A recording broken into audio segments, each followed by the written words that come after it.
मैं अंदर जाके कॉफी ले आऊं? नहीं, इधर रखो. देखो మై రౌడిజం సెటిల్మెంట్.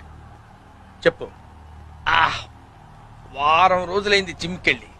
బాడీ బాగా లూజ్ అయిపోయింది.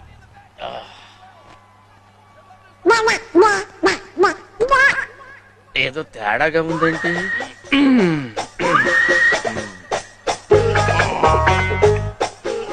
ఎంత బాడీ పెట్టుకుని భయపడ్డావేంటి? నువ్వు భయపెట్టేస్తావు కదా. అంటే అది రామ్, జనరల్ గా రోజు అందరూ ఉంటారు కానీ వాళ్ళ సండే సినిమాకి వెళ్ళారు. సినిమా రే, నేనెవరో అమ్మాయికి బీటేస్తే నీకేంట్రా? నేను బీటేస్తా వాటేస్తా. నీ అక్క, నీ చెల్లె, మరి నీకేంట్రా? తు అందరు చలో. मैं नहीं चलूंगी, देखूंगी.